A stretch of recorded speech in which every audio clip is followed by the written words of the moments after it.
ରାତିରେ power cut ଆଉ ଗରମ ପାଇଁ ନିଦ ହିଁ ହଉନି ଆଉ ସକାଳୁ ଉଠିବା ପାଇଁ ଇଚ୍ଛା ହିଁ ହଉନି। ଆଖି ତ ଖୋଲୁନି, ଉଠିବା କଥା ତ ଦୂରରେ। କିନ୍ତୁ ଭଗବାନ ତିଆରି କରିଥିବା ଏ ରଙ୍ଗମଞ୍ଚରେ ଜୀବନ ସାରା ଯେତେ ଦିନ ଯାଏ ଆମେ ବଞ୍ଚିଛନ୍ତି ଅଭିନୟ ବି ଜାରି ରଖିବାକୁ ପଡ଼ିବ ନା, କର୍ମ ବି କରିବାକୁ ପଡ଼ିବ। ସେଥିଲାଗି ଉଠିକି କମ୍ପ୍ୟୁଟର ଯାଇଥିଲି।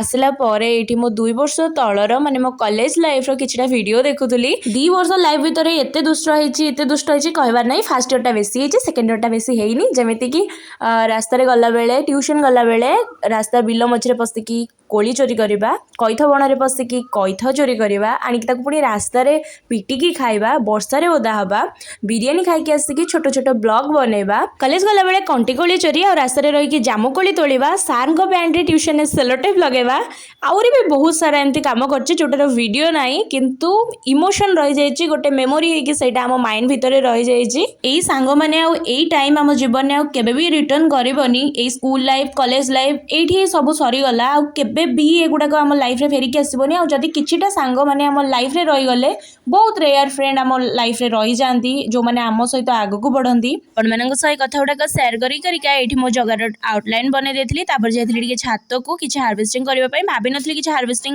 ବାହାରିବ ବୋଲି, ଦେଖିଲାକୁ ଏତେ ସାରା କଲରା ଆଉ ଗୋଟେ ଟମାଟୋ ପାଚିଥିଲା, ନେଇକି ତାକୁ ପଳେଇ ଆସିଲି ତଳକୁ।